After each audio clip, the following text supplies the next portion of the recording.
We're going to have a public hearing, so I'd like to call the public hearing on the amended fiscal year 2015 budget to order. Can I get a second? Second. And may I get a roll call? Mr. Meyer? Yes. Ms. Owens? Yes. Ms. Crumley? Yes. Mr. Hulsizer? Yes. Ms. Wallace? Yes. Mr. Kaplan? Yes. Any public comments? Budget? No? So a motion is requested that the school board enter into a public hearing in the amended fiscal year 2014-2015 budget. So moved.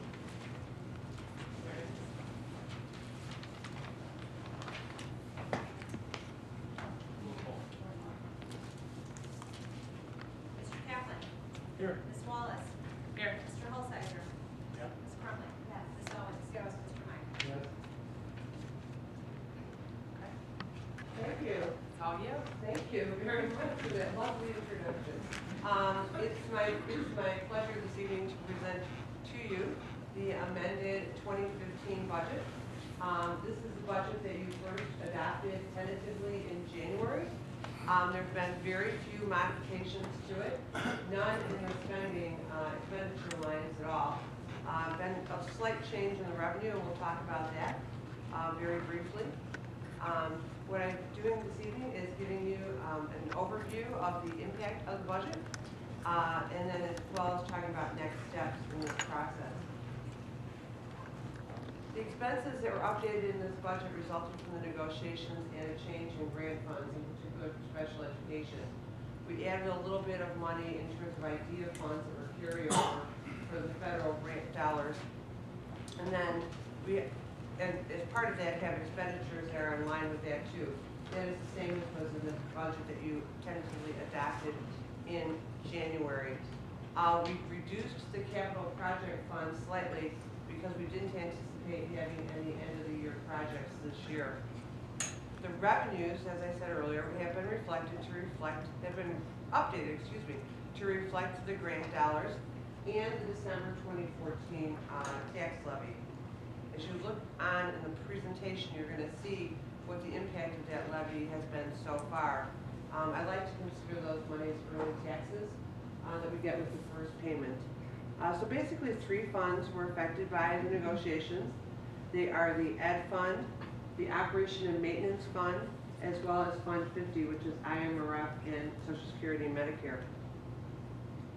If you look at the budget that was adopted last September, it totals $42.6 million. The present budget, all in, is going to be, in terms of revenues, $41.2 million. So we're taking revenues down to about $1.4 million. I'm going to call your attention to the Operation and Maintenance Fund levy. The reason for the reduction in that levy is the December tax levy. As you may recall, we reduced this year's tax levy by $3 million, and as a result of that, I took most of those funds from the Operation and Maintenance Fund.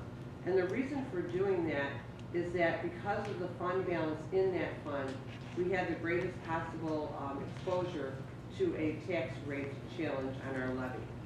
So I took the money out of the Operation and Maintenance Fund and brought it down to actually $100 this time. And we did have advice from legal counsel on that move as well. Typically, you don't have to amend a budget for revenue changes, only for expenditure changes. However, in the interest of full transparency and then to try and get pretty accurate end of the year fund balances, I spoke to both our auditing firm as well as Tricia Casanda, and we decided that the best move at this point would be to amend the revenues to reflect the December tax levy. Again, these are the operating fund revenues. And as you know, we define in our district the operating funds as the education, the Operation and Maintenance Fund, transportation, IMRF Social Security, which is Fund 50, and then the tort.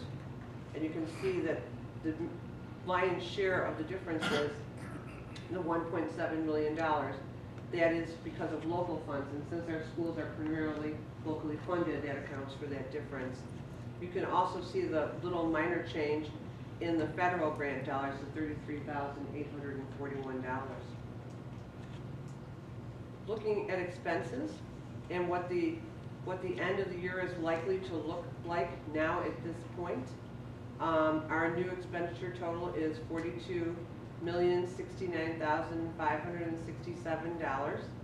Once again, we are setting aside or plan to set aside $30 million for the early repayment of the bonds in 2017. And I put that column in there so that everyone understands that those monies, the set-aside monies, will actually be reflected in our fund balances, and we will have the auditor make a note of that on the audit when it is done this year, saying the intention of those fund balances is not to spend them, but the intention of the fund balances is to set them aside for the debt repayment. If you look at the amended budget, all funds, right now we are 62.46 expended. At this time last year, we were very similar. We were, hold on, 63.3. So we're very much on target as where we were last year at this time. Tonight, after the evening's public hearing, I'll be happy to answer any questions anyone has. And then the next step will be the board vote later on this evening. And then after that, all board members will be asked by Linda to please sign the budget document. It's the one document that has all the board member signatures, as you may recall from past conversations. And then we will be filing that with the Illinois State Board of Education. Work on the 2016 budget has already begun. I've had some planning meetings already with staff, and I know that you are making some decisions regarding staffing, which are very important to our budget development process. And then my plan is to bring the tentative 2016 budget back to you for adoption in June, and then it will be tweaked over the summer with the final adoption scheduled for September. And I would be happy to answer any questions anyone has at this time.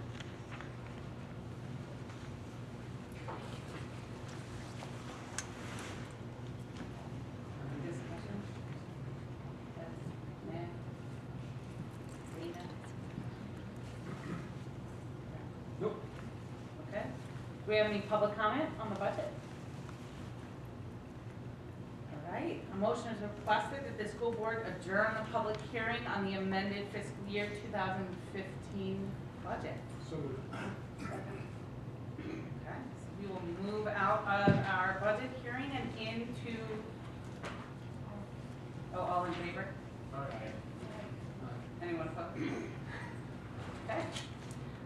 So we will now move into our regular school board meeting at 7:16 p.m. Can I get a motion? So moved. Second. All right, and a roll call? Mr. Meyer. Yes. Ms. Owens. Yes. Ms. Crumpler. Yes. Mr. Holzhauser. Yes. Ms. Wallace. Yes. Mr. Yes. Okay. So welcome, everybody. It's great to see you out on a Tuesday evening. I wish there was no snow on the ground, but I guess it is Chicago, and hopefully we've seen the last of it. This is a big meeting for us. This is the last full meeting. We will all sit together as a board. For those of you who didn't know, the elections are in April, and we will be transitioning at the next school board meeting. So this is bittersweet. But we are excited to all be here. So for our teachers, we are finishing up the park. I think we've made it through the big part, and we're on to makeups, and computers are still alive, and teachers are alive, and staff's alive, and kids alive, and we made it through. I know that we saw the representation at Science Olympiad. I know Washburn had a good go. I saw they had a bridge, it took all the sand, it was pretty awesome. So way to go, Washburn. Our kids represented it well. You know, thanks to all of you for all the leadership that you are exerting with a lot of change and a lot going on in the district. We're really grateful for our kids that you all are at the helm. And with that, I will open it up to any public comments.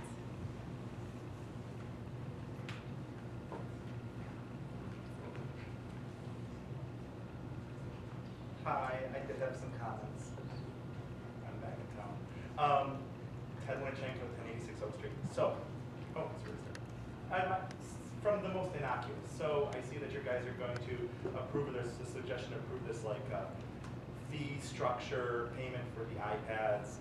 I noticed that that will take us from like the structure that has the least burden to the individual child or parent family to the most.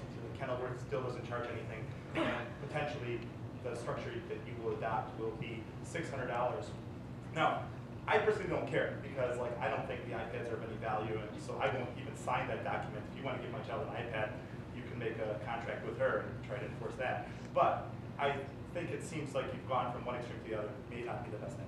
And that sort of brought me to this whole other idea about, I went back and looked at the February 2013 discussion about the whole mobile learning initiative. Why did we not, I can't remember why we didn't entertain the possibility of using some other company other than Apple for these products. The iPads are more expensive. If there was a competitive bid process, perhaps we would have gotten a product that was more financially prudent for everyone. And perhaps we would have had a company that isn't so focused on marketing and collecting data on our 8-year-olds that they wouldn't have required parents to, essentially sign away their children's rights to use the product. The second thing or the third thing that I wanted to mention is 3 months ago I asked for some idea as to why 10-year-old in 4th grade is developmentally appropriate to have like an hour and a half of break time during the day, and half hour for lunch, half hour for recess, and then recess during the school day. But a 10-year-old in 5th grade can get by with 38 minutes. And it would seem to me that one or the other is developmentally appropriate. A 10-year-old is a 10-year-old, whether they're in 4th or 5th grade. And I asked for a response, and I still haven't received anything. And it seems to me that the 38 minutes is pretty tight for the kids at Skokie. And then finally, you guys, the whole meeting, or the whole start of the meeting packet is now talking about test results, the top 75 percentile in reading, and things we're doing for them, norm reference tests.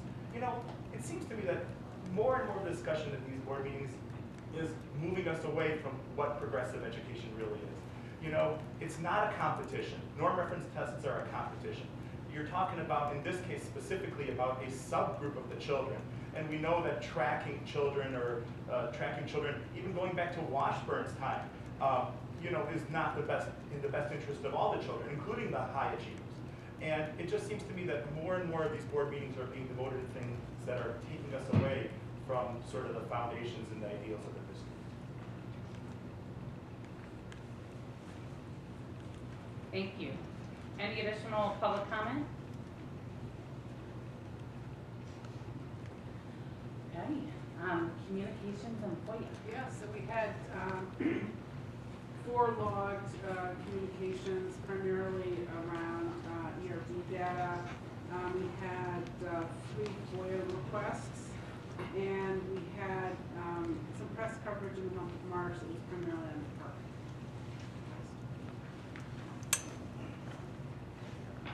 With no further ado, the superintendent report. Thank you. I am excited to share some things that have been happening in our schools. As Kendra pointed out, we've been busy with park, and you'll hear a bit later it's been going well. And it's been evaluation season, so stay for our teachers and principals. But we want to highlight some of the exciting things that our students have been able to participate in this month. So you'll note up on the screen that Greeley School held their first family STEM night. So this was an opportunity to see how science, technology, engineering, math come together, and from everything from families building Lego balloon cars to mixing colors with light. It was a very positive and well-attended evening. We also here at Hubbard Woods have the All-Star Village, and 2nd grade linked our studies on communities, money, the Mayflower, and the village history as an experiential moment, which is, as you know, so highly regarded and part of our philosophy. At Skokie, we hosted the 3rd Choose Kind assembly, and also during the park assessment there was a little bit of a break where the Sullivan Irish dancers came to perform, and it was a highlight specifically for one of the dancers who is a student at Skokie School, so that was nice. Our music, this is the Music in Our Schools Month, and we have a tradition where our Winnetka students get together with Glencoe and the Symphonic Band and Orchestra perform together in one large production.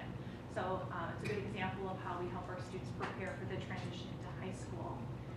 I'm also excited to shift gears a little bit and talk about an event that's going to happen after spring break on April 8th. We are always excited to participate in the Winnetka Northfield Chamber of Commerce event in the spring, where they have an annual recognition luncheon. And we are fortunate to have this opportunity to recognize 4 retiring teachers from the district this year. We have a number of them, but we have 4 teachers who have actually been with the district for over 25 years. And so those 4 teachers will be honored at this event with Betsy Jamitro, Sheila Meadow, Faye Wasserman, and Alla Borodonsky. So we're very fortunate to have that moment and to share our teachers with our community. I also want to highlight here at the table, Allison Hawley, our Director of Curriculum Instruction and Assessment, successfully defended her dissertation last week. She has earned the title of doctor for her work in the Educational Leadership Program at National Louis University. Her dissertation is actually 38 words long, so I'm going to sum it up and just share she's focused on instructional leadership and change, and so a huge accomplishment to you, Dr. Hawley, so congratulations.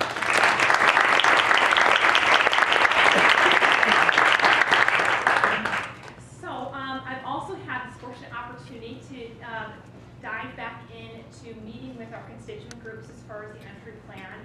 In January, I came forward to the board and presented the mid-year reports. I talked about my findings, the 7 ambitious opportunities we identified, and discussed the importance of having a shared vision. And so now I'm returning to students, to parents, to staff members, and talking a bit about the importance of a shared vision and getting some additional feedback about what does it really mean when we say every student. What does it mean? Why are both growth and achievement important in our community? And we're having those discussions so that by the end of this year we can have a vision statement that will really guide us and stretch us over the next 5 years in the district. And it's also important to note, which I hope is not getting lost in the message, is that what's happening in this entry plan will be placed into our strategic plan. So we'll have to modify and refine some of our goals and objectives, but the good work that we're doing in curriculum, instruction, and assessment stays at the forefront. The work that we're doing behind the scenes with personnel and some of our ways in which we can make sure that we are attracting the best talent to Winnetka, those are still all in the works.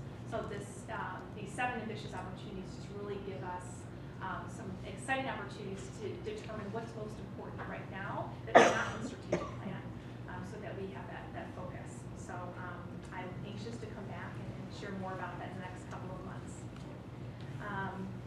The first informational memo is related to the school calendar this year. Knock on wood, I don't want to jinx this too much, but I believe we are done with calling our inclement weather days. So we had 2 days to make up at the end of the year. So the last day for students will be Thursday, June 4th, and it will be an early release day. In addition to, because of our new negotiated agreement with the WEA, our teachers will continue learning for 2 additional days. So they will be here that Friday and following Monday as part of our Summer Institute. I also think it's important to note, and thank you, Bill, for reminding me, that we have gotten a lot of feedback about the spring conference week being a short instructional week, and so there seems to be not as many parents attending conferences during that time. So we realize that people have already maybe made plans for next school year, but next school year will most likely be the last school year that we will have that conference structure, because that was important. It came up from our PTOs as well. Any questions about the calendar? Okay. The next memo is on park and the STAR assessment update. I just, the park assessment has been a brand new implementation, and it truly took a number of hours, it took a number of people, it took the talent, the conversation, the communication was tremendous. And I really want to recognize our curriculum department, our technology department, our resource center directors and staff, our principals, student services, really working together to ensure that this was as smooth as possible experience for our students and our community. We worked through scheduling, technology, the implementation. We had the time the students needed to take the test varied, of course, by age, by session, by content area. And as stated in the wire, about 70% of our students participated. So we realized and recognized we're below the 95% participation rate set by the state. So but we've been working with the state, communicating with them almost every day and ensuring that we are following all necessary procedures and compliance there. The other piece that's in here, the board talked about this for a few months, administrators have been talking about this. We are also going to be reinstating the Spring Star assessment to ensure that we do have a way to verify the good assessment that we do every day in our classrooms. And given the participation rate in the park and just given some of their initiatives and wanting some feedback and some of the implementation and program implementations we have, we are going to be implementing STAR. So we've gotten good feedback about the park and how it works, and we feel confident we'll be able to work it out. So we're finessing exactly when we'll administer that and working with the buildings to make sure and realizing that testing 8th graders their last day or two is probably not the best approach. So they might, we might have some staggered windows based on the age of the students as well. Okay. The next memo is on coming back to the board on reading and high readiness learners. I know Allison wanted an opportunity to share the updated report. Great. I just want an opportunity to highlight some of the things in the memo. I want to revisit since last month's meeting, we reviewed the ERP data.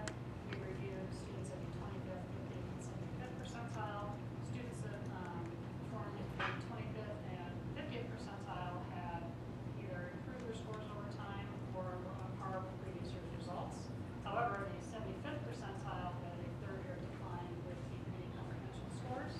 And I want to take an opportunity to give an update in terms of the action plan we put together with the 7th grade English language arts teachers. I would like to thank the Washburn English language arts teachers for their time and their attention with the analysis of the ERP data that we looked at together.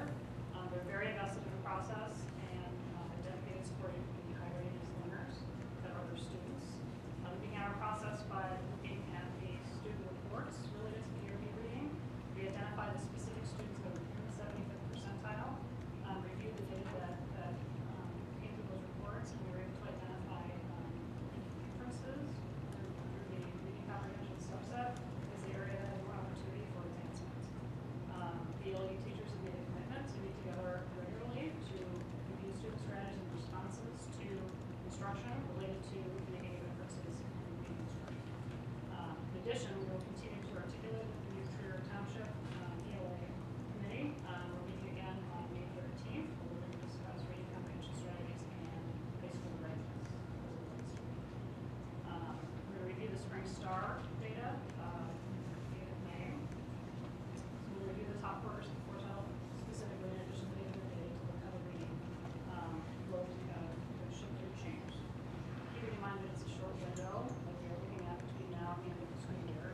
However, there's still opportunities for growth there, so we will look at that. We did set 50 as the target for the star growth. Given the short window, that's an appropriate benchmark to set for where students hoping to be. But we also want to make sure we continue to monitor the star data to ensure we're appropriately stretching our students in ways that we need to be stretched. That is a short-term approach to the issue at the moment. Certainly the ELA team understands that it's an immediate action. When we look at the long-term opportunities that we have, the ELA team will participate in summer work this summer as part of the Language Arts Committee to continue the revision and finalization of our reading curriculum for grades K through 8. They are content area specialists. They're in the best position to revise and to put together this curriculum for their students. They're equipped to put together the PUDs and they're committed to modifying the curriculum to ensure any change in practice that's necessary. In addition to the efforts of the 7th and 8th grade ELA team, the district is also providing a 5-day reading training that will be conducted by Columbia University's Teachers College. We have staff trainers who can spend 5 days with us for an in-depth look at best practices reading instruction. This was scheduled back in December, and when we were going to have a big push for reading next year. We wanted to make sure that we had training in place right before school started. We're going to do training in August, so that the translation from training to classroom was immediate. We're also looking at reading is no longer just about instruction within the English language arts classroom. COMPO also talks about opportunities for reading instruction across social studies and science. For that reason, we've also invited the 7th grade science and social studies teachers to participate with us. So really, we look at the opportunities for English language reading instruction across the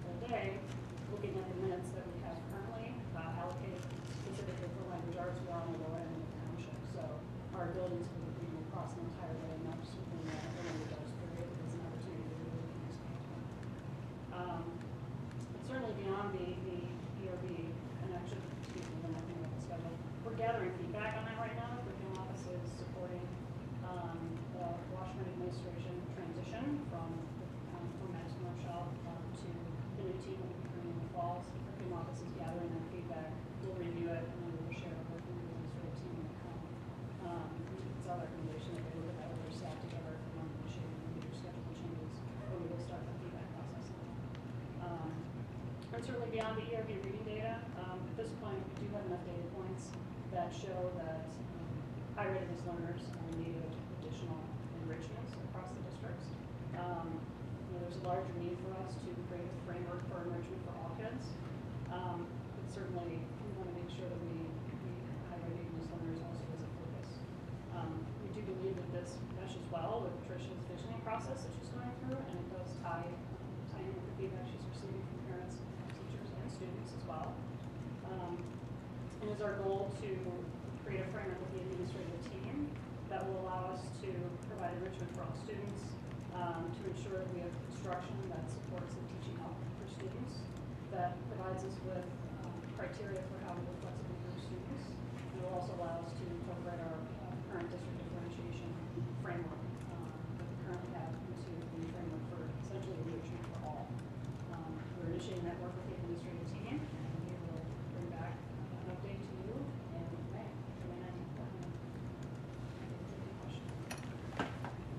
I don't have a question. I just have a concern at the 75th percentile. And I think that, there has been sufficient time allocated for study, for research, for data. And, as I said at the last board meeting, I think, and I'm glad you're looking at the time spent. There was a time in this district that our 7th and 8th graders had a double English period.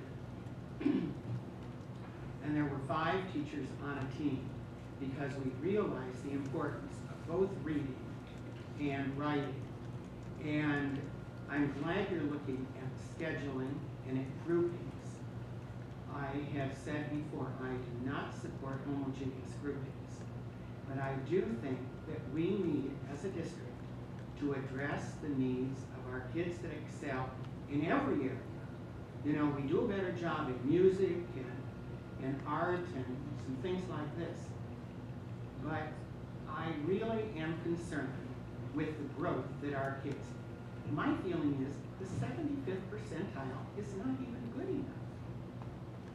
And I'm glad that you're looking at this. I feel it's crucial. And though I'm going off the board, I will watch it because I think that there are kids that really excel and that it behooves our district to meet the needs of those kids as well as kids that have other needs.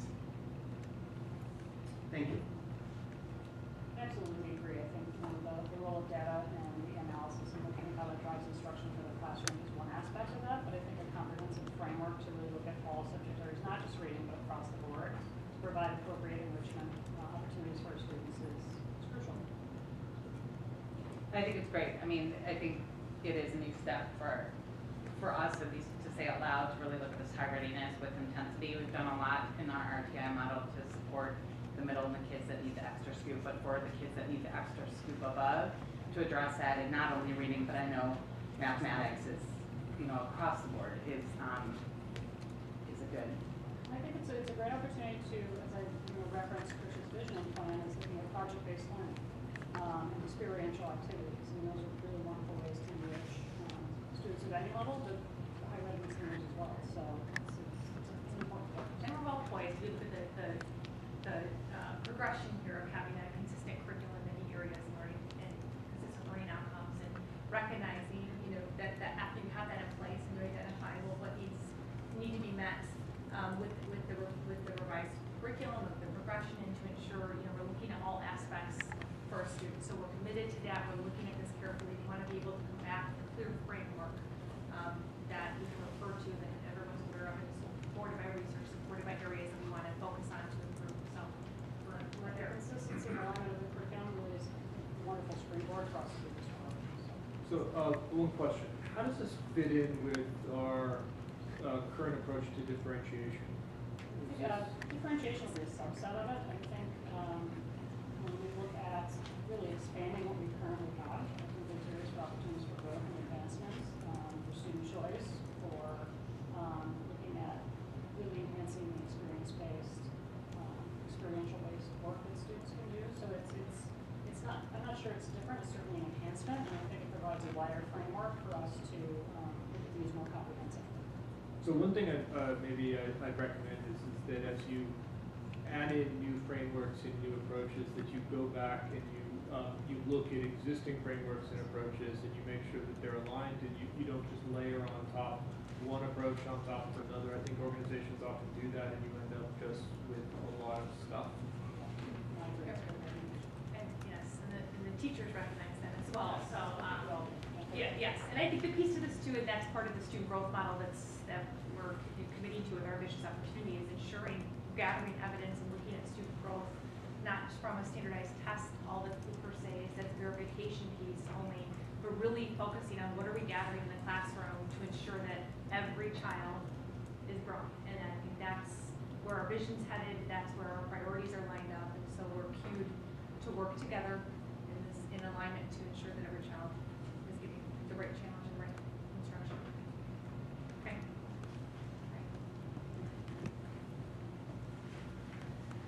All right, device refresh plan. So Maureen has laid out a plan for refreshing some technology. As the memo details for the board, it talks about how we've had leases before, but they seem to be more, as needed ad hoc. We really want you for budgeting, for planning, for looking at, possible multiple device future, so to speak, too, and making sure we stay innovative, not just committed to one device or one approach. We want to put a plan into place where we have a cycle, just like we do for other areas and materials. So Maureen has shared with you what she would like to do.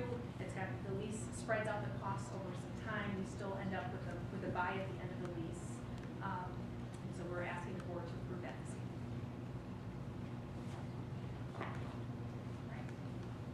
Right. The next is also related to mobile learning initiative. It's about accidental damage or theft fee. As this is next year will be our third year of implementing some sort of one-to-one device, first being the pilot year. And so we have some good experience now on having the mobile learning initiative. And what we've learned is there's some good news here. When we had a pilot program, we had 164 devices and 34 repair or replacement issues. This year with over 900 devices, we've had only 50 repair or replace issues. So that is quite remarkable. I think Maureen would say that she attributes most of that to the new case we have too, which was field tested, and that was a fun summer project for some of our technology interns. But we did compare ourselves. We wanted to make sure that we were truly looking at our costs, because there's incidentals as well as far as charging lot, sync cables, and protective cases, and a little bit of some commitment from the students to having a little, skin in the game, so to speak, as Maureen has talked about. So we have a modest optional insurance of $25 per year. So it's optional. It would be the lowest for any of the township districts that actually charge some sort of tech fee. It's the lowest in the township, other than those that don't charge the tech fee. So, any questions? All right. The next is the Scottish Soccer licensing agreement. The Scottish Soccer Academy has used our field since 2013, and they would like us, the board, to consider a 5-year lease. The facility subcommittee met this year and had modified our policy with facilities to allow for this sort of an affiliate partnership. As you can see in the memo, the Scottish Soccer Academy has detailed their agreements as far as our upkeeping the field, sod replacement, increasing their fee for use of the fields, and working collaboratively. The board was very clear about that with other associations, such as the Kenilworth-Winnetka Baseball Association, who wants to use those fields specifically for a weekend tournament over Memorial Day. They've been very cooperative in working with us and with the demands of the board, so we're asking the board to approve the lease agreement this evening. Any questions? policy update. It's a second read for these policies. We had some minor shifts based on feedback from last meeting and pulled one policy because we learned that we were in compliance already with communication to and from board. Edits. Any questions? Okay. The last one is about the new board member orientation. So as Kendra opened up this evening, we are about to have in April, our turnover meeting. We will have 3 new board members, and we'll be saying thank you to 3 other board members who will be departing. With the anticipation of the April election, we are starting our orientation process. It's about 20 hours of time. The new board members will spend in the district meeting with administrators, our WA leadership. They're looking at facility reviews with Anna Rappaport, our director of buildings and grounds. The other piece to this too, I know Kendra is charged with assigning mentors to the new board members. So we'll be working through that, and I'll also be conducting exit surveys with the board members who will be stepping off because they have a great perspective on to help inform the next steps of the district. So this is a bit of an update on the orientation plan. We appreciate, I will say that those community members who are running for the board, I've seen them at my entry plan meetings, at board meetings, at community events, so I know they're very invested in this process. Okay. I believe that was it.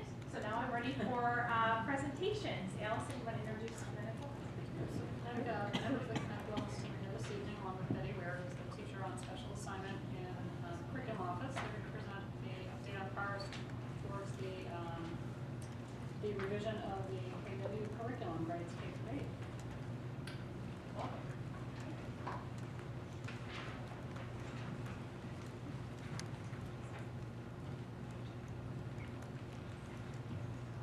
Good evening, everyone. As Allison mentioned, I'm Betty Ware, the teacher on special assignment, and I co-chair the Kinetic Wellness Committee along with Michael Hines. I'm Kate Wilkinson. I work at the Island. All right, I'm Victor Cooper, and I'm a teacher at Washburn Middle School. I've been there for 19 years, and this is going to be my second curriculum review / update of the curriculum. The authenticity of our program is second to none. Thank you all for giving us this opportunity to present to you the beginnings of our curriculum review and revision. First of all, there have been a few changes in our country's physical education program. AFERD, American Alliance for Health, Physical Education, Recreation, and Dance, has changed its name to Shape America. Society of Health and Physical Educators. The motto is, health moves minds. Here are the other members of our great Kinetic Wellness Department who are also working on our curriculum review and revision. This has been a great experience being able to see the developmental progression of our program from 1st grade to 8th grade. The meetings have been very well organized by our curriculum leader, Betty Weir. This lady's amazing, by the way, folks. There have been many readings to help guide us through this well-planned process. The readings and research on current and best practices in the world of kinetic wellness has sparked more enthusiasm that relates to the developmental process of our students physically, mentally, socially, and cognitively. This is a summary of our work in the first year. If you would like to have any ideas about our mission and belief statements, you can find that in the memo. Sorry about that. Thank you. And then moving into a summary of year 2 of our work, which has been this year. We started off the year by reviewing the new state and national standards. And while the standards are largely similar, we reviewed both because occasionally the national standards went into more detail. For instance, the national standards provided a very helpful developmental continuum for children's movement when it comes to kicking, striking, throwing, and those types of movements. This was very helpful to us when we went into writing the skill portion of our units or KPs. During our meetings this year, we dedicated time to read research related to best practices. We reached out to Mary Bell Avery, who is on the board of directors for Shape America, which, as Victor mentioned earlier, is one of the leading organizations for physical educators in the U.S. Mary Graybell shared some rich resources with us. For example, during one of our meetings, we discussed a 3-part article titled Learning to Throw. And this article approached different approaches to, it explored different approaches to teaching children how to throw, and allowed us to have a conversation as a department about best practices and come to a common understanding of our approach. A lion's share of our work this year has been organizing the standards into units and drafting KUDs, which Kate and Victor are going to go into more detail about soon. What you'll see up on this slide is just a sampling of some of our overarching EUs and Qs, understandings, and essential questions. And so basically what we did, we started this work last year and we finalized it this year, is we took each of the 6 state standards and we started with that, and then we really thought, what's at the heart of these standards? And we wrote these overarching understandings and essential questions to go with them. And just to remind you, the understandings are really meant to be teacher-facing, so this is what the kids should be learning. And these are written to reflect what the students should understand by the time they leave us in 8th grade. And then the questions are more student-facing. So these are the questions we actually pose to our students in the classroom. And so we created this document. We did use some model units by Wiggins and McTighe, who are the creators of Understanding by Design, when we were doing this as a jumping off point, and then we made them our own. So these overarching big ideas are really the anchor to the teaching and learning that occurs in our classrooms, grades 1 through 8, and they served as the foundations for the units that we wrote, which we'll talk a little bit more about in the next slide. After writing our essential questions and our enduring understandings, we began to develop our units of study and organize our KUDs. We wanted to establish developmentally appropriate units, so we constructed our units by combining 2 grade levels, leaving our breakdown with 1, 2, 3, 4, 5, 6, and then 7, 8. This breakdown allows us the ability to lay a foundation of skills and concepts in the first year, and then review and further build on those skills and concepts in the second year. After reviewing our standards, we organized our units into 5 different categories in conjunction with the various activities that we found beneficial to teach in our programs. And those are team sports, individual and dual sports, physical fitness, health and wellness, and then dance and movement. And then this is our sample of a grades 1 and 2 fitness unit. Our process for each unit included breaking up into our grade level groups, determining the state standards that would go under our established goals, and revising our essential questions and enduring understandings to fit and be developmentally appropriate for each grade level. And then our final step was we gathered back as a committee and got feedback from the other grade level groups and ensured that our units were aligned horizontally between elementary buildings and then vertically throughout the grade levels. Fitness is a bit of a different unit for us because all the grade levels and schools incorporate it throughout the years. For example, at the elementary level, we have designated days. For example, we have Movement Monday or Workout Wednesday. But then we also work to incorporate fitness into activities within the other units. So this KUD helps us to guide our full year of fitness instruction. Just a highlight on the lower levels, we focus on introducing the different parts of fitness, explaining individualized and how fitness is lifelong, and then we focus solely on the concept of pacing yourself, and then heart rate and how it goes up and down as you exercise. Here's an example of one of our team sports units. Keep in mind that these are written to specify each grade level, like first, second, third, fourth, fifth, sixth, seventh, and eighth. This is an example of our fifth and sixth. To write the no's and do's, we use the national standards developed continuum to guide appropriate expectations, such as like passing with the instep and the outstep of your foot, both using locomotor and non-locomotor movement to a classmate. In the case of team sports, we plan to create a drop-down menu, add additional units to our collection by keeping the same established goals. Essential questions and essential understandings are, of course, our overarching ideas to relate to all team sports.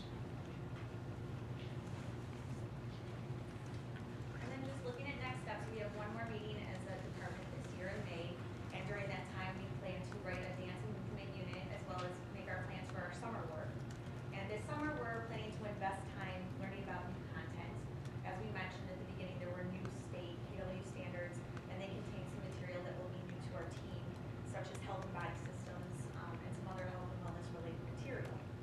So the department identified the new areas in the standard they'd like to learn more about, and we plan to host some speakers this year and have some professional development around those areas. That will lead into being able to write our health and wellness units, and as Victor just mentioned, we're also writing some additional team sports units so that teachers can use that template, but then add in things like lacrosse and baseball and other team sports that they're doing in their classrooms.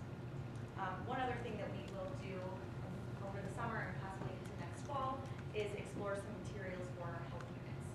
And then our final next step is going to be next December. We hope to present the final units to you so that you can complete the curriculum, and then we will be teaching it in the 2016 and 17 school year. And with that, we'll open it up to questions. I'd just like to say hats off to this team. They've done an incredible amount of research. They have contacted experts. They have gone to a national conference. They have done an incredible amount of articulation across grade levels, and really kept the child at the center of their process in terms of how, at the end of their experience, having been in the NECA, they're going to have a deep understanding of what it means to engage in health and wellness, not just within a curriculum, but also the lifestyle. And they just done a really reflective for our job. So thank you for being here tonight. Yes.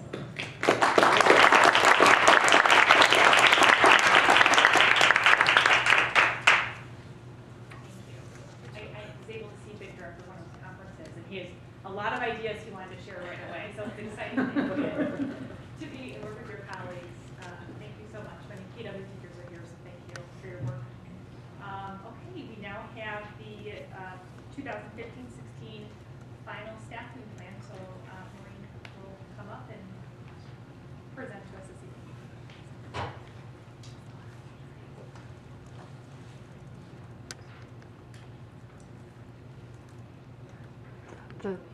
Do you want me to?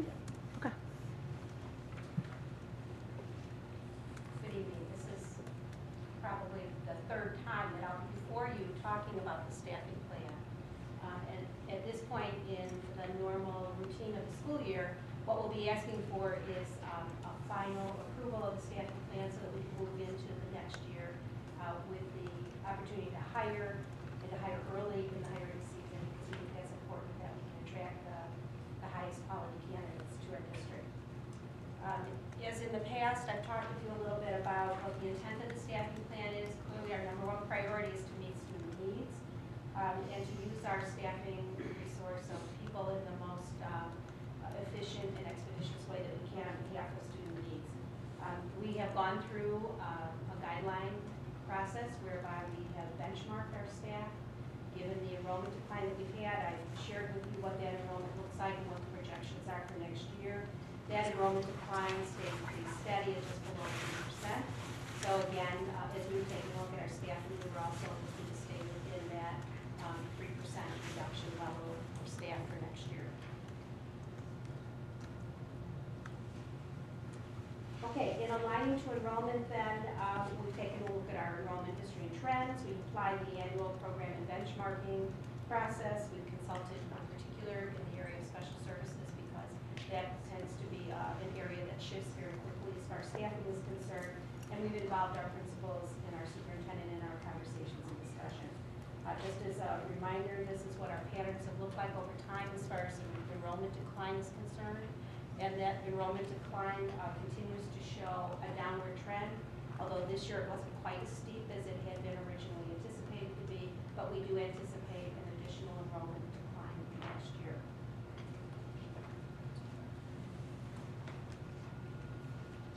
Oh, you got it?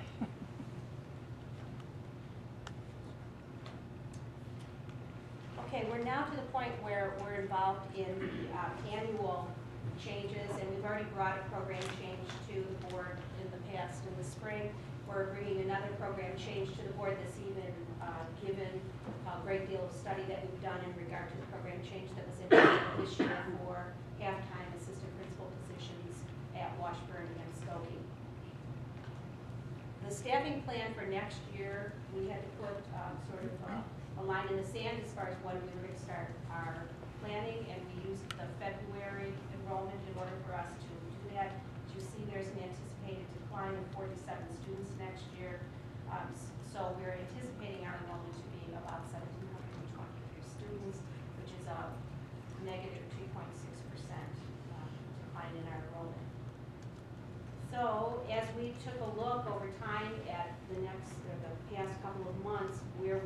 we should be as far as our staffing for next year. You'll see that there are a number of adjustments that we brought forward. Here are the final adjustments that we are bringing to the board this evening for your approval. The KW staff at Hubbard Woods and also at Skokie, we're asking for an increase at Hubbard Woods of 0.2 and at Skokie of 0.4. That actually will be bringing the KW staff staffing level back up to the level that is at both of those buildings this year. We attempted to see if there might be some way that we could have some efficiencies of staff given what the enrollment is projected for next year. As we tried to work through the schedules, indeed, we found that we could not do that. It was not in the best interest of the students. And certainly we needed to restore. So that's, then you can tell the quality of our KW staff and their investment in their curriculum. It really would have been, in our opinion, not the best move for us to maintain that lower staff level. The other situation that we've taken a very serious look at is at Washburn as far as the 4.75 FTE that we have there this year in regard to special education. Washburn has 5 teams, which means that when you are spreading 4.75 FTE over 5 teams, what you're literally doing is assigning your special ed service providers to more than one team. The difficulty with that has been that they are unavailable to be there to fully participate as a member of that team. Very often what they were trying to do with staffing time was get to multiple meetings. It meant that we were pulling some of our staff from instructional time for students, and it also meant that there were times where teachers were not available to one another on a regular basis in order to address the needs as far as the instructional program for their caseloads. So we believe that by that increase of a 0.25 next year, it will substantially support the special education student population in Washburn. And also our staff is feeling that very much that they will be more efficient with their ability to communicate on behalf of students and to communicate with special education parents. We also have a program adjustment we're bringing forward to you this month. That program adjustment goes back to address the issues having to do with going down to a 0.5 associate principal at both Washburn and Skokie. What we have found is that although the intent of this was for the administration to mirror the same kind of decreases that occurred with our certified staff and our associate staff, in essence what we've really done is made it very difficult to be able to operate within both environments because of any number of consistency issues. The buildings are structured differently as far as the leaderships are concerned. We also are finding that it's very difficult for our associate principals to be available to staff, to parents, and to students, much less to a principal partner with whom they need to work. So we're feeling that as far as the load in evaluations is concerned, that the number of hours that the new para law requires and the type of evaluation that needs to occur when it is now going to be connected to student data and achievement, that it would be important for us to restore that resource at both of those buildings. So as the result of that, last month I brought to you a decrease of 8.98 FTE in both associate and teaching staff. With adding that 1.85 FTE this month, we are still at just below a 3% decrease as far as our staffing is concerned for next year. We would be at a negative 7.13 FTE going into the final approval of the staffing plan and the posting of positions for next year. Two caveats that I would offer to the board at this point. Although we feel pretty much like this is a pretty stable plan that we're offering you, there are 2 areas that we will keep under watch. One, of course, is special education. The annual review process is ongoing right now. Many of those meetings occurred through the month of April, some of them into May. We will have to monitor to be sure that indeed we do have appropriate staffing. The final decisions will. All right, great. Staffing problem. Okay, the other area that I would bring to your attention that we are going to have to pay particular attention to is our English language learner population. We now have more students in the English language learner program than we had in the past. What we're finding is with the number of students that we have, although it's not a significant increase if you look at just the number, what we are finding is a significant increase is in the level of need of the students.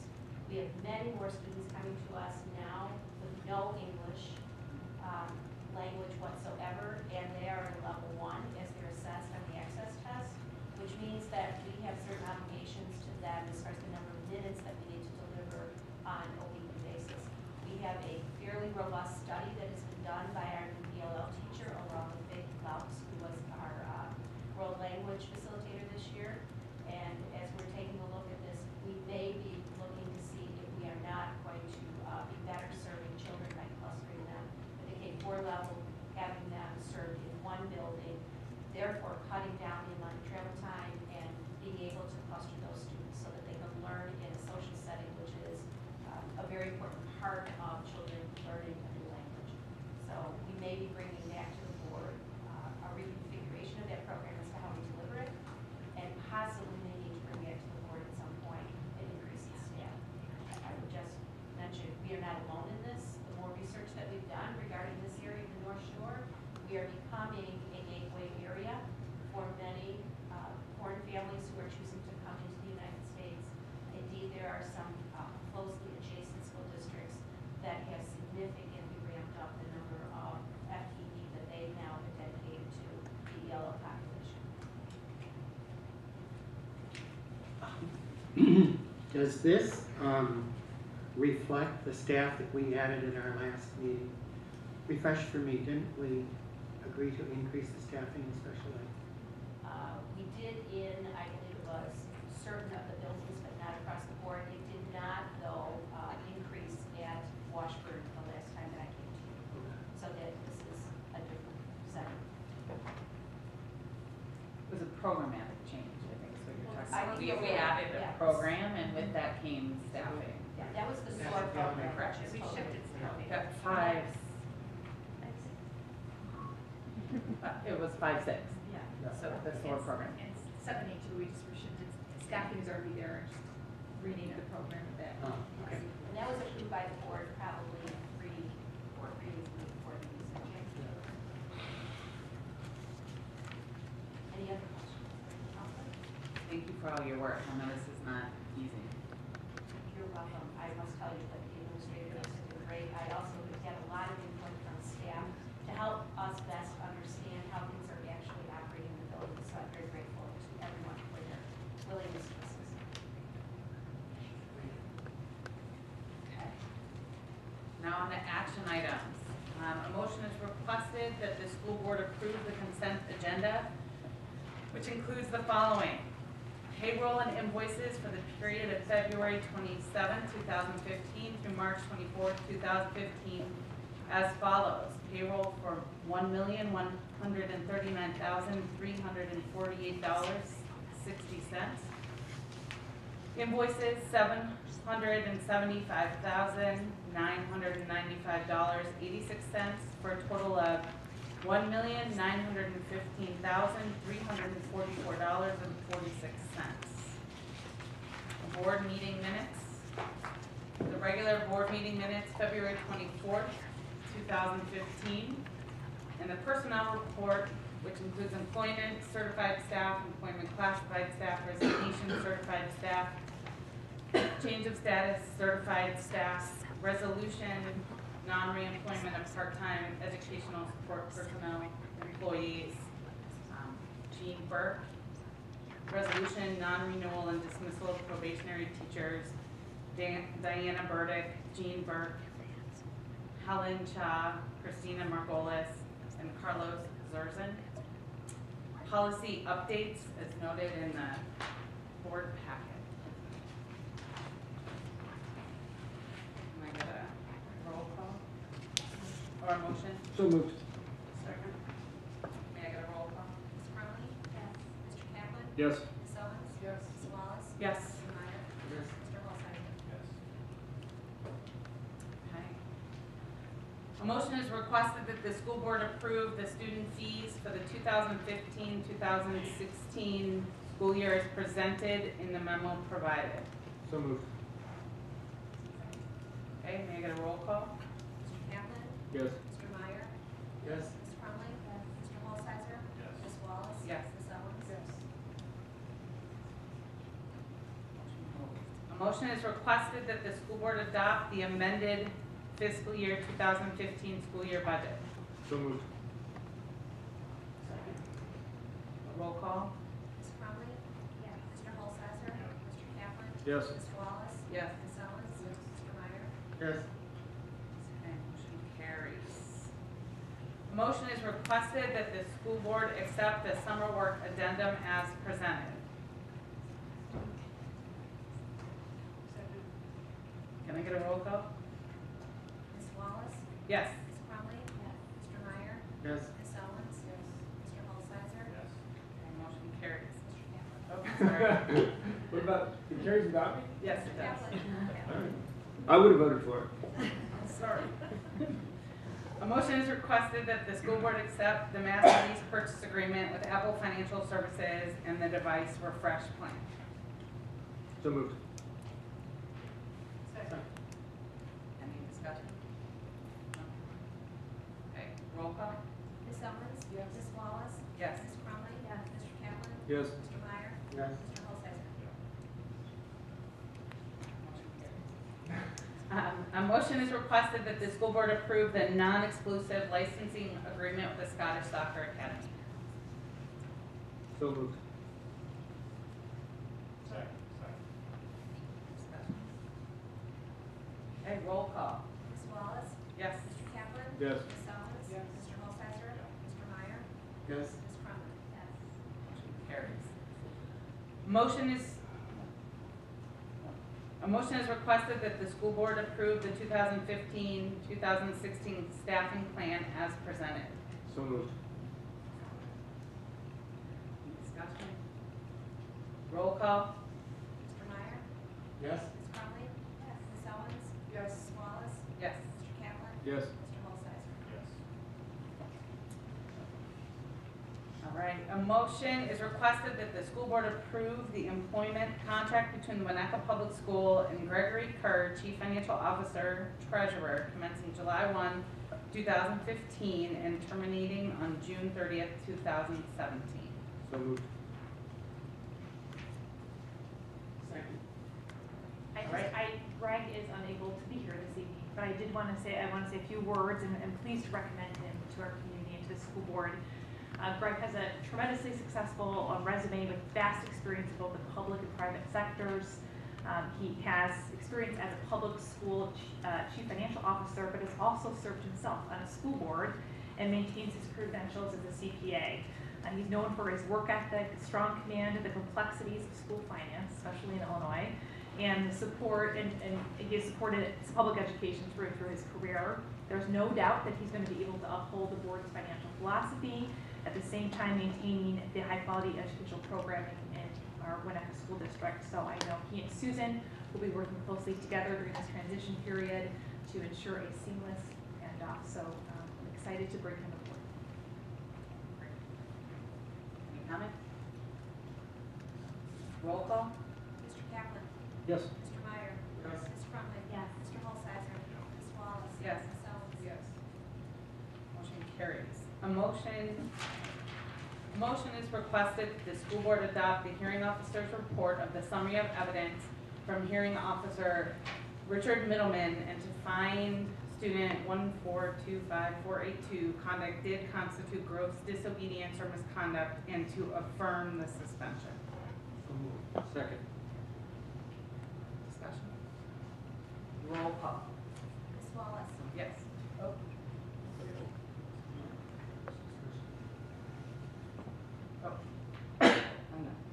Roll call. Yes. Ms. Crumley? Yes. Mr. Kaplan? Yes. Mr. Meyer? Yes. Mr. Holzhauser? Yes. Ms. Owens? Yes. Okay, motion carries. Strategic plan updates. They're in the board packet. So we'll share at the end of the year, we'll share a summary. Okay, so for those of you who haven't been here before, our strategic plan is online. The links are live, so if you go onto the district website, you can find out all the hard work that has been done if you didn't already know it, but you can see the progress versus strategic plan.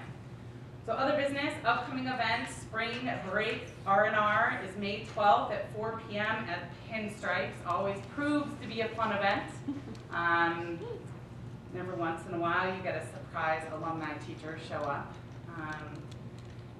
And the retirement party for Susan will be on June 4th at 4 p.m. at the Curra in the Glen. Right, did I say it right? It's very apropos. Yes. Any other new business? Hey, any other business? public comment?